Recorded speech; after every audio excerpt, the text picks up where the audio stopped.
Welcome to TG5 news. ముందుగా headlines చూద్దాం. బాసర ఆలయ అభివృద్ధికి 225 కోట్ల మాస్టర్ ప్లాన్ ఆమోదం. జ్ఞాన సరస్వతి ఆలయానికి సీఎం రేవంత్ గ్రీన్ సిగ్నల్. భక్తుల సౌకర్యాల కోసం ఆధునిక సదుపాయాలు ఏర్పాటు. ఈవీ వాహనాలకు మాత్రమే అనుమతి. ఆలయ పరిసరాల్లో నిర్ణయం. అమరావతి పనులపై సీఎం చంద్రబాబు సమీక్ష. కీలక ఆదేశాలు. 57,000 కోట్ల పనులు వేగవంతం చేయాలని అధికారులకు ఆదేశం. వర్షాకాలానికి ముందే కీలక పనులు పూర్తి చేయాలని సూచన. గ్రీన్ ఎనర్జీ వినియోగంపై దృష్టి పెట్టాలని చంద్రబాబు సూచన. జగన్ పై టీటీడీ సభ్యుడు భానుప్రకాష్ తీవ్ర విమర్శలు. ఓటమి తర్వాత జగన్ వైఖరి సరైంది కాదని భాను వ్యాఖ్య. అమరావతి రైతులను ఇబ్బందులకు గురి చేస్తున్నారని ఆరోపణ. ప్రజల తీర్పును గౌరవించాలని జగన్ కు సూచన. 6 గ్యారెంటీలపై సీఎం రేవంత్ కు బండి సంజయ్ సవాల్. అమలు నిరూపించాలని రేవంత్ ను సవాల్ చేసిన బండి సంజయ్. నిజమైతే రాజీనామా చేస్తానని బండి సంజయ్ ప్రకటన. లేకపోతే సీఎం రాజీనామా చేస్తారా అంటూ ప్రశ్న. ఇక వార్త వివరాల్లోకి వెళ్తే అమరావతి నిర్మాణ పనులపై సీఎం చంద్రబాబు సమీక్ష నిర్వహించారు. అసెంబ్లీ, హైకోర్టు, సచివాలయం, రహదారులు, హౌసింగ్ వంటి పలు పనులపై ప్రత్యేక దృష్టి పెట్టాలని అధికారులకు ఆదేశించారు. మొత్తం 57,821 కోట్ల పనులు వివిధ దశల్లో ఉన్నాయని తెలిపారు. టెండర్లు పూర్తి చేసి పనులు వేగవంతం చేయాలని సూచించారు. వారం, నెలవారీ లక్ష్యాలతో పనులు పూర్తి చేయాలని అన్నారు. వర్షాకాలానికి ముందే కీలక పనులు పూర్తయ్యేలా ప్రణాళిక రూపొందించాలని ఆదేశించారు. ఆధునిక సాంకేతికత, గ్రీన్ ఎనర్జీ వినియోగంపై దృష్టి పెట్టాలని సూచించారు.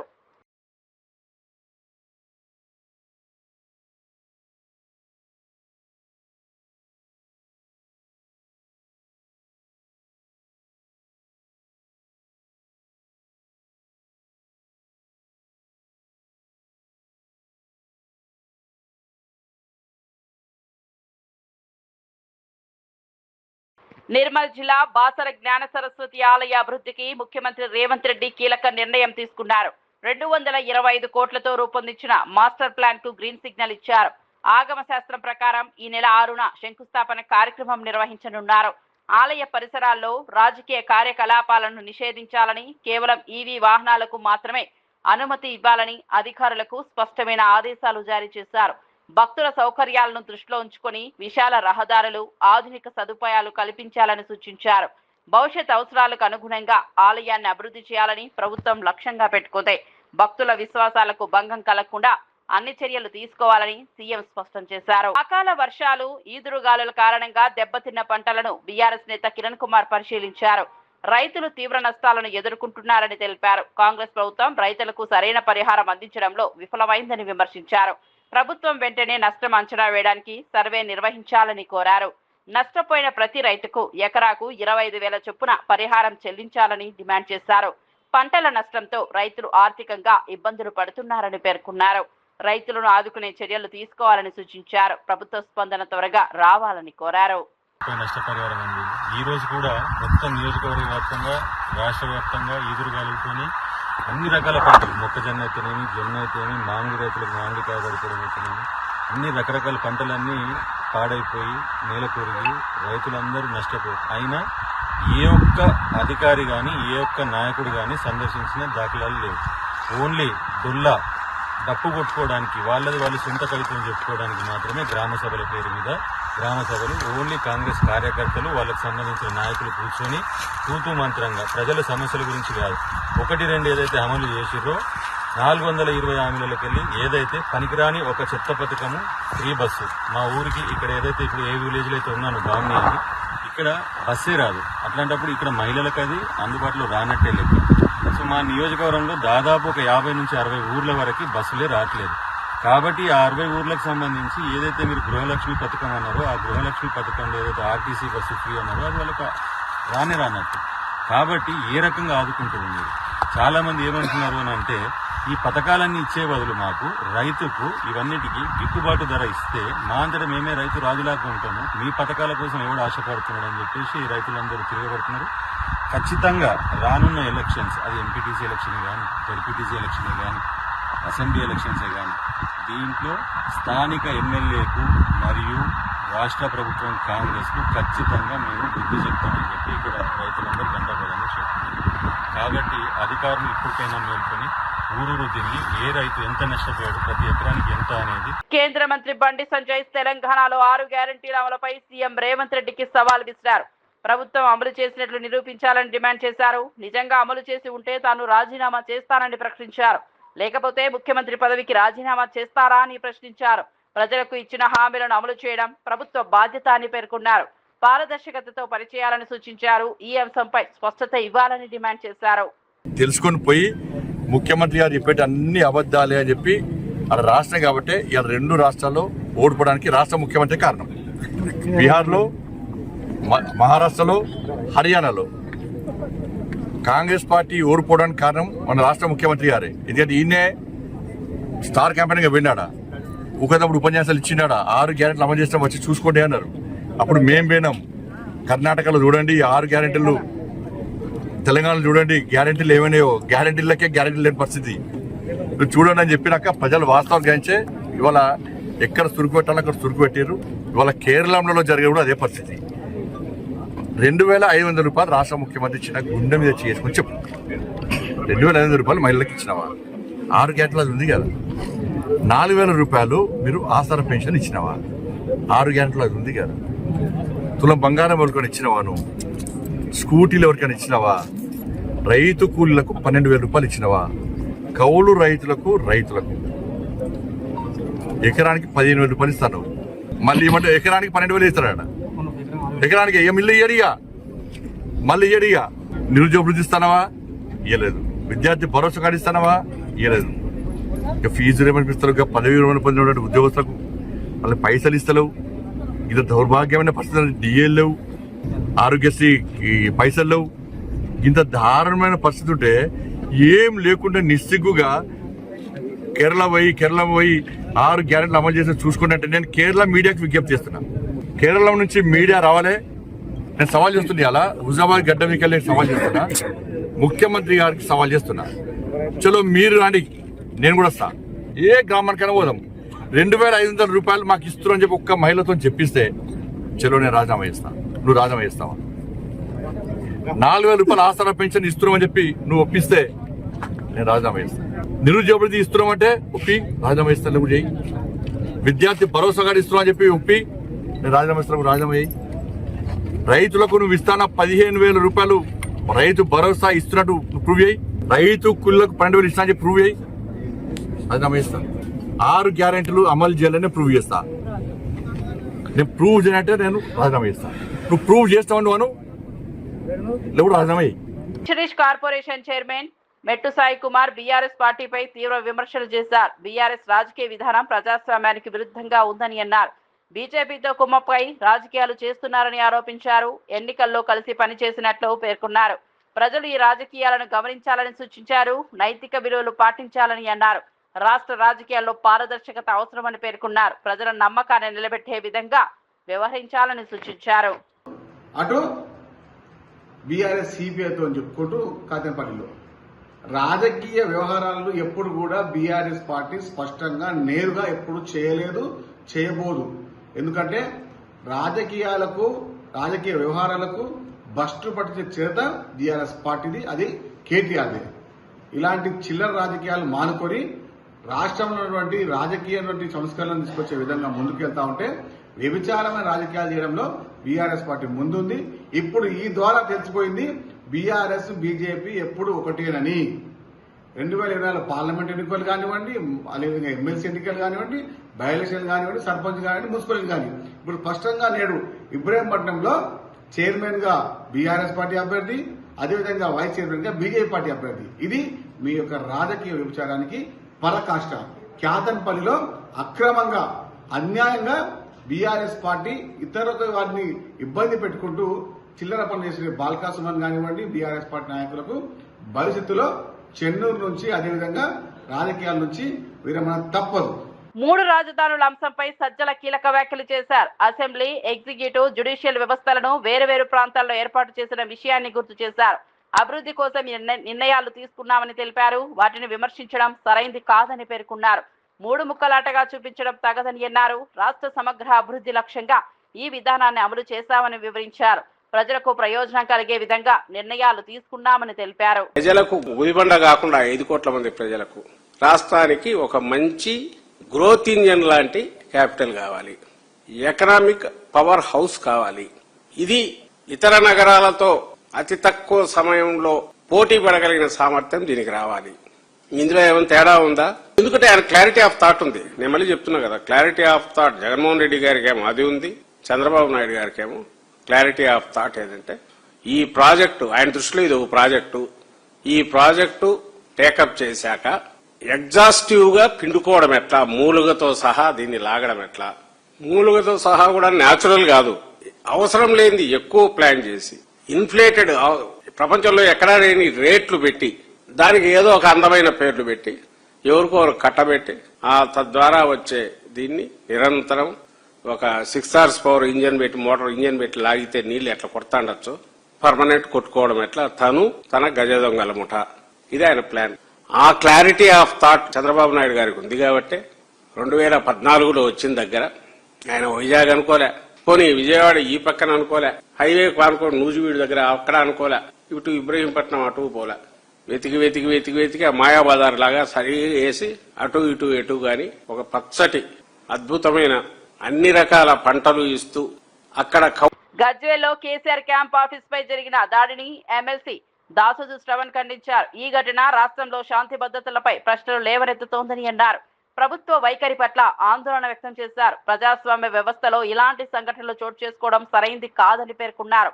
రాజకీయ భేదాలు ఉన్న హింసకు తావు ఇవ్వకూడదని సూచించారు.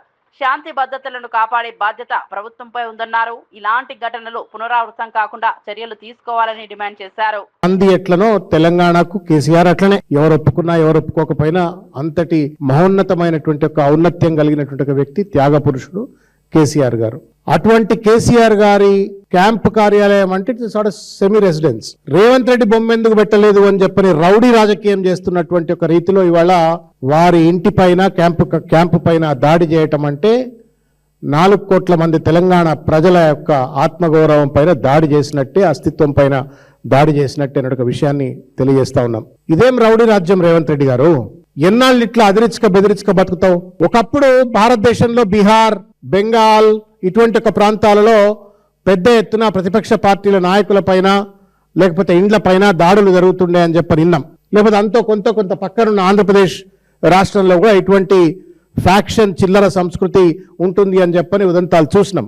ఇవాళ వాళ్ళందరినీ మరిపించేటట్లుగా ఇవాళ రేవంత్ రెడ్డి ఒక ఫ్యాక్షన్ రాజకీయానికి, ఒక రాక్షస రాజకీయానికి, ఒక చిల్లర రాజకీయానికి ఇవాళ రేవంత్ రెడ్డి పూనుకున్నటువంటి ఒక వైనం సభ్య సమాజం ఖండించవలసిన అవసరం ఉంది అని చెప్పని ఈ సందర్భంగా నేను తెలియజేస్తా ఉన్నాను. అచ్చోసిన ఆంబోతులు లెక్క రంకెలు వేయటం, అది అసెంబ్లీ అయినా సరే, బయట అయినా సరే, లోపలైనా సరే, వీధి రౌడీల లెక్క వికృత విన్యాసం చేయటం, ఇదేనా ప్రజాపాలన అంటే? ఇదేనా జై సంవిధానం అంటే? రేవంత్ రెడ్డి గారు సిగ్గుండాలా? You're also a home minister. నువ్వు చీఫ్ మినిస్టర్ నువ్వే, హోమ్ మినిస్టర్ కూడా నువ్వే. సిగ్గు ఎగ్గు లేకుండా ఇవాళ ఇంత పెద్ద ఎత్తున నీ పిరికితనాన్ని, నీ చేతగానితనాన్ని, నీ అసమర్థతను, నీ వైఫల్యాన్ని కప్పిపించుకోవడం కోసం ఇవాళ కేసీఆర్ గారి పైన దాడి చేసేటువంటి ఒక దమ్మొచ్చిందా నీకు రేవంత్ రెడ్డి? ప్రజలు ఏమైనా కళ్ళు మూసుకొని అనుకుంటున్నావా? ప్రజలు తిరగబడ్డ నాడు మంచోళ్లే మట్టి గరిచిపోయింది రేవంత్ రెడ్డి. నువ్వెంత, నీ లెక్కెంత? అన్నం తింటున్నావా, గడ్డి తింటున్నావా? కేసీఆర్ ఇంటి పైన, కేసీఆర్ క్యాంపు కార్యాలయం దాడి చేపిస్తావు. ఇదే నిరసనలో భాగంగా టీఆర్ఎస్ కి సంబంధించిన విద్యార్థులు రేవంత్ రెడ్డి ఇంటి దగ్గరికి పోయి టీటీడీ సభ్యుడు భానుప్రకాష్ మాజీ సీఎం జగన్ పై తీవ్ర విమర్శలు చేశారు. ఎన్నికల్లో ఓటమి తర్వాత జగన్ రాష్ట్రంపై దేశంతో వ్యవహరిస్తున్నారని అన్నారు. అమరావతికి భూములిచ్చిన రైతులను ఇబ్బందులకు గురి చేస్తున్నారని ఆరోపించారు. ప్రజలు 2024లో ఇచ్చిన తీర్పును గౌరవించాలన్నారు. రాజకీయాల్లో బాధ్యతాయుతంగా వ్యవహరించడం అవసరమని సూచించారు. ఎటువంటి ఇబ్బంది లేకుండా ఒక మంచి బిల్లుని తీసుకొని వస్తే దాన్ని ఓర్వలేక మావిగన్ అంట. ఏందయ్యా మావిగన్? ఏంది జగన్మోహన్ రెడ్డి గారు? మీరు ఓటమి చెందిన తర్వాత మీ సరిగ్గా పనిచేయట్లేదని చెప్పి ఆంధ్రప్రదేశ్ రాష్ట్ర ప్రజలు భావిస్తున్నారు. ఈ మావిగన్ ఏందయ్యా? ఈ మావిడాకులు, అరిటాకులు, తాటాకులు చీపురు చీసిన మీ పార్టీని మిమ్మల్ని ఊట్ చేస్తే తిరిగి మీరేదో ఆ గన్ను ఈ గన్ను అని మాట్లాడతారు. 2024లో ఓటనే గన్తో కొడితే 164 పక్షులు లేచిపోయాయి. ఓటనే గన్తో, ఓటనే ఆయుధంతో నిన్ను నీ పార్టీని పేలిస్తే 164 పెట్టెలు లేచినట్లు లేచిపోయినారు. ఆంధ్రప్రదేశ్కు ఒకటే రాజధాని, అది అమరావతి మాత్రమే. ఒకే రాజధాని ఉంటుంది. మీరు ఎన్ని కుట్రలు కృతంతాలు పన్నినా మళ్ళా వస్తారంట, చూస్తారంట. మీరు వచ్చేది లేదు, చేసేది లేదు. మీరు ఆంధ్రప్రదేశ్ రాష్ట్రంలో అధికారంలోకి వచ్చేది ఒక కళ. నిన్న మొన్న నేను చూశాను, మీ నాయకులు మాట్లాడుతున్నారు, అంబటి గారు కానీ మిగతా నాయకులంతా ఏం మాట్లాడుతున్నారు? ఆంధ్రప్రదేశ్ రాష్ట్ర చరిత్రలో వైసీపీ పార్టీ అనేది తిరిగి అధికారంలోకి వచ్చేది కళ. ఇది ఏదో మేము భారతీయ జనతా పార్టీ. మాజీ మంత్రి సబితా ఇందారెడ్డి రాష్ట్ర పరిస్థితులపై స్పందించారు. కాంగ్రెస్ కార్యకర్తలు రెచ్చిపోతున్నారని ఆరోపించారు. గజ్వేల్లో జరిగిన ఘటనలను తీవ్రంగా ఖండించారు. నాయకుల వ్యాఖ్యలకు అరాచకాలకు దారితీస్తున్నాయని పేర్కొన్నారు. రాష్ట్రంలో భూముల సమస్యలు, ఇళ్ల కూల్చివేతలు పెరుగుతున్నాయని అన్నారు. ప్రజలు ప్రశాంతంగా జీవించే పరిస్థితి లేకుండా పోతోందని వ్యాఖ్యానించారు. అభివృద్ధి పేరుతో ప్రజలకు ఇబ్బందులు కలగకూడదని సూచించారు. ప్రభుత్వం సమతుల్యంగా వ్యవహరించాలని కోరారు. ఏ మెసేజ్ ఇచ్చిందనేది ఒకసారి ఆలోచించాలి. ఈరోజు గజ్వేల్ క్యాంప్ ఆఫీస్ మీద దాడి ఏదైతే జరిగిందో దాన్ని తీవ్రంగా ఖండిస్తా ఉన్నాం. ఇది నిజంగా సమాజంలో అరాచకాన్ని సృష్టించాలనే ప్రయత్నమే. ఏదో ఒక రకంగా డిస్టర్బ్ చేయాలనే ప్రయత్నమే చేస్తున్నారు. తప్పకుండా ప్రజలు గమనిస్తా ఉన్నారు. ఇప్పటికే రాష్ట్ర ప్రజలందరూ కూడా గమనించున్నారు. కేసీఆర్ గారు ఉన్నప్పుడు ప్రశాంతంగా, ఎవరికి ఇబ్బంది లేకుండా, ఎవరు ఎక్కడ ఏ ప్రాంతంలో ఉన్నారో ఆ ప్రాంతాన్ని అభివృద్ధి చేసుకుంటూ ప్రశాంతంగా ఉన్న ఈ రాష్ట్రాన్ని అల్లకల్లోలం చేసే ప్రయత్నం చేస్తూ ఉన్నారు. ఒక సైడ్ భూములు లాక్కోవడం, ఇంకో సైడ్ క్యాంప్ ఆఫీసుల మీద దాడి చేయడం, ఇంకో సైడ్ ఏమో బీఆర్ఎస్ పార్టీ తరఫున ఉన్న సోదరులని, కార్పొరేటర్ కౌన్సిలర్లని అందరినీ కూడా లాక్కోవాలనే ప్రయత్నం, ఈరోజు మూసీ దగ్గర ఉన్న ఇళ్లను కూల్చాలనే ప్రయత్నం. ఎక్కడ చూస్తున్నా కూడా ఈ రోజు నిజంగా తెలంగాణ తల్లి కన్నీరు పెట్టుకుంటుంది. ఏ మూలకు చూసినా అరాచకం, ఏ మూలకు చూసినా భూములు లాక్కోవడం, ఏ మూలకు చూసినా ఇండ్లు కూలగొట్టడం. ఏది వద్దు, అధికారం ఉందని ఒక అధికార మదంతో ప్రభుత్వం ప్రవర్తిస్తుంది. ఖచ్చితంగా తెలంగాణ రాష్ట్ర ప్రజలందరూ కూడా గమనిస్తా ఉన్నారు. వచ్చే కాలంలో తప్పకుండా బుద్ధి చెప్తారని కూడా తెలియదు. బీఆర్ఎస్పీ అధ్యక్షుడు గెల్లు శ్రీను మూసీ ప్రాజెక్టుపై తీవ్ర ఆరోపణలు చేశారు. మూసీ అభివృద్ధి పేరుతో 1000 ఎకరాల భూములను ఆక్రమించే ప్రయత్నం జరుగుతోందని పేర్కొన్నారు. విద్యార్థులు ఈ విషయంపై అప్రమత్తంగా ఉండాలని పిలుపునిచ్చారు. తెలంగాణ ఉద్యమంలో విద్యార్థుల పాత్రను గుర్తు చేసి ఇప్పుడు కూడా ప్రజల హక్కుల కోసం ముందుకు రావాలని సూచించారు. అభివృద్ధి పేరుతో ప్రజల భూములను తీసుకోవడం సరైంది కాదని అన్నారు. ప్రభుత్వం పారదర్శకంగా వ్యవహరించాలని డిమాండ్ చేశారు. ప్రజల ప్రయోజనాలను కాపాడే విధంగా నిర్ణయాలు తీసుకోవాలని సూచించారు. మూసీ నదిని శుద్ధి చేయాలి, శుద్ధి జలాలు మాత్రమే కిందికి వెళ్ళాలనే విధంగా అందరు కోరుకుంటా అంటే ఇవాళ రేవంత్ రెడ్డి గారి శుద్ధిని పక్కకు పెట్టిండు. ఇవాళ అభివృద్ధి పేరు మీద మొత్తం దాదాపు 3500 ఎకరాలు మూసికి అటుపక్క ఇటుపక్క అక్వైర్ చేసి పెద్ద పెద్ద హోటళ్లకు, పెద్ద పెద్ద ఆకాశ ఆర్మల్ లాంటి బిల్డింగ్లు కట్టాలనే ఉద్దేశంతో ఇవాళ రేవంత్ రెడ్డి గారు ఇవాళ బలవంతంగా ప్రజల నెత్తి మీద రాష్ట్ర ప్రభుత్వాన్ని తాకట్టు పెట్టి దాదాపు 1,50,000 కోట్ల రూపాయలు ప్రపంచ బ్యాంకు నుంచి, జైకా నుంచి నిధులు తీసుకొచ్చి ఇవాళ తెలంగాణ ప్రజల మీద ఆర్థిక పరమైన భారాన్ని మోపాలని చూస్తుండు. ఆ భారం ఇవాళ మన మీద ఉంటుంది, రేపు రాబోయే తరాల మీద ఉంటుంది. కాబట్టి దీనికి వ్యతిరేకంగా ప్రజలందరినీ కూడా చైతన్యం చేయాల్సిన బాధ్యత మన అందరి మీద ఉంది. కాబట్టి మూసీ ప్రాంత ప్రజలందరూ కదలాల్సిన అవసరం ఉంది, వాళ్ళందరినీ కదిలించాల్సిన అవసరం ఉందని చెప్పి ఈ సందర్భంగా మీకు విజ్ఞప్తి చేస్తూ ఉన్నా. కేసీఆర్ గారు కాళేశ్వరం ప్రాజెక్టు నిర్మాణం చేయడం వల్ల తెలంగాణ రైతాంగం బాగుపడ్డది. దాని ద్వారా కొత్త పరిశ్రమలు వచ్చినాయి, చాలా లక్షలాది మందికి ఉద్యోగ అవకాశాలు దొరికింది, వ్యవసాయ రంగాన్ని స్థిరీకరించడం జరిగింది. చెరువులను పూర్తిగా తీయడం వల్ల ఇవాళ గ్రామాలలో, పట్టణాల్లో కూడా ఇవాళ భూగర్భ జలాలు పెరిగే పరిస్థితి ఇవాళ కేసీఆర్ గారు చేపట్టిన మిషన్ కాకతీయ ద్వారా అది సాధ్యమైంది. కేసీఆర్ గారు ప్రజలకు ఉపయోగపడే కార్యక్రమాలు కేసీఆర్ గారు తీసుకుంటే ఇవాళ రేవంత్ రెడ్డి గారు మాత్రం వాళ్ళ దగ్గర వాళ్లకు కాంట్రాక్టులు అప్పగించాలనే ఉద్దేశంతో ఇవాళ ఈ మూసీ నది ప్రాజెక్టును తీసుకున్నారు. కాబట్టి దీనికి వ్యతిరేకంగా మనం అందరం కూడా పోరాటం చేయాల్సిన అవసరం ఉంది. ఒక దిక్కు చదువుకుంటే మంత్రి గంగుల కమలాకర్ మున్సిపల్ ఎన్నికలపై స్పందించారు. 51 రోజులుగా ఒత్తిడులు ఎదురైనా బీఆర్ఎస్ సిపై కౌన్సిలర్లు వెనక్కు తగ్గలేదని తెలిపారు. ప్రజల తీర్పును గౌరవించి వెంటనే ఎన్నికలు నిర్వహించాలని డిమాండ్ చేశారు. ఇబ్రహీంపట్నం, కేతనపల్లి, ఖానాపూర్ మున్సిపాలిటీలో ఎన్నికలు ఆలస్యం అవుతున్నాయని చెప్పారు. ఎన్నికల అధికారులతో పాటు పోలీస్ యంత్రాంగం తక్షణ చర్యలు తీసుకోవాలని కోరారు. ప్రజాస్వామ్య విధానాలు నిలబెట్టడం అత్యంత ముఖ్యమని పేర్కొన్నారు. ప్రజల నమ్మకాన్ని నిలబెట్టేలా వ్యవహరించాలని సూచించారు. సమస్యలు పరిష్కరించేందుకు ప్రభుత్వం ముందుకు రావాలని కోరారు. 10 మంది టీఆర్ఎస్, 4 సిపిఐ వారికి మనస్ఫూర్తిగా మేము వారికి అభినందన తెలియజేసుకుంటున్నాను.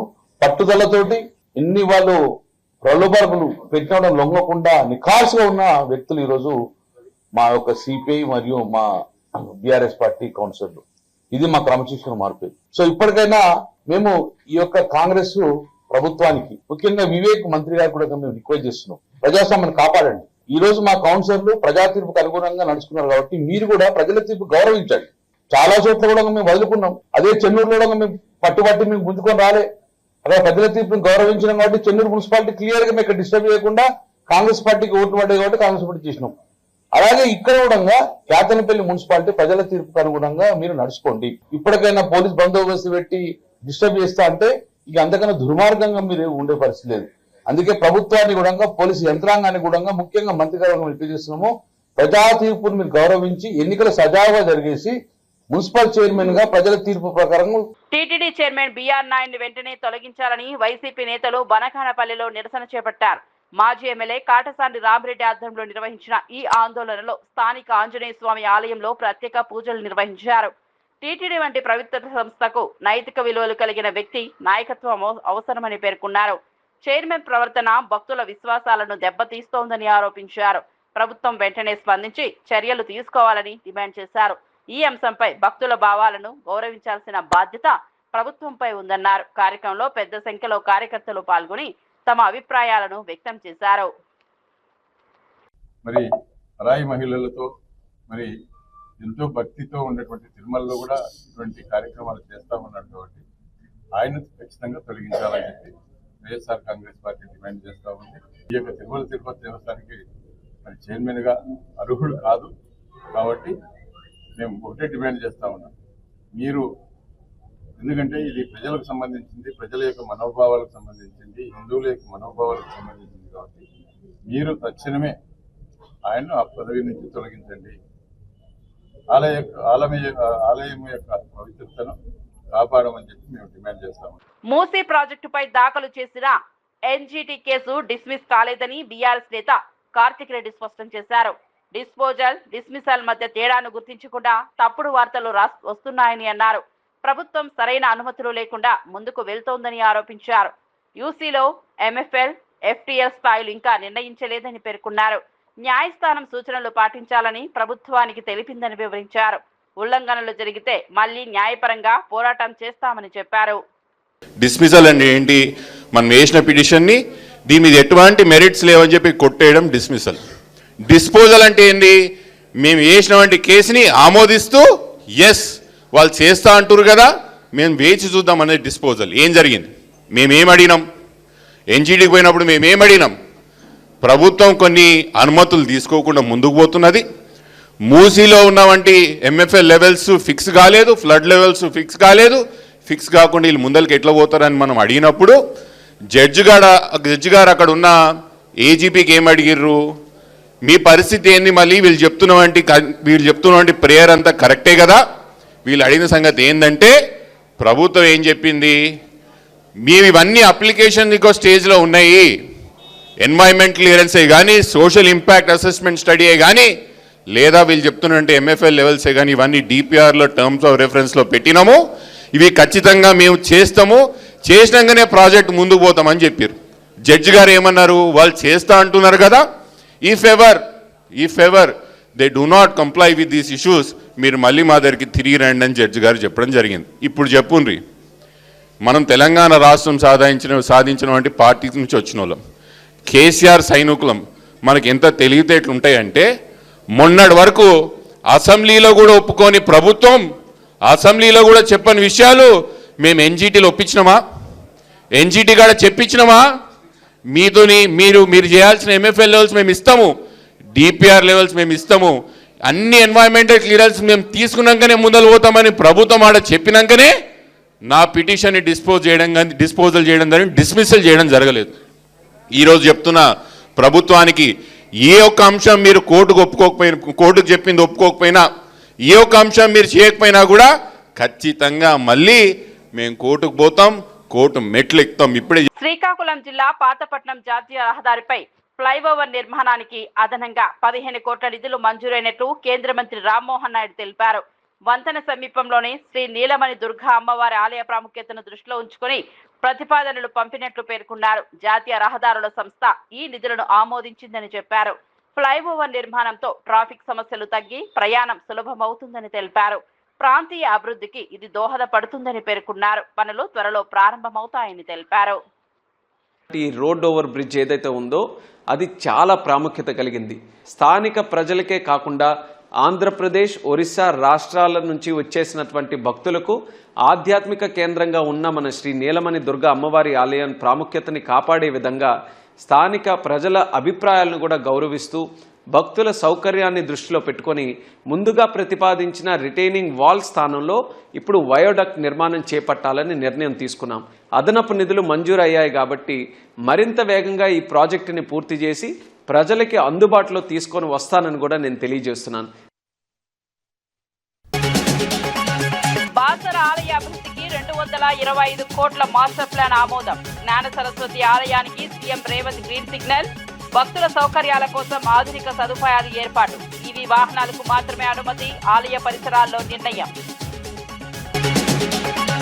అమరావతి పనులపై సీఎం చంద్రబాబు సమీక్ష. కీలక ఆదేశాలు. 57,000 కోట్ల పనులు వేగవంతం చేయాలని అధికారులకు ఆదేశం. వర్షాకాలానికి ముందే కీలక పనులు పూర్తి చేయాలని సూచన. గ్రీన్ ఎనర్జీ వినియోగంపై దృష్టి పెట్టాలని చంద్రబాబు సూచన.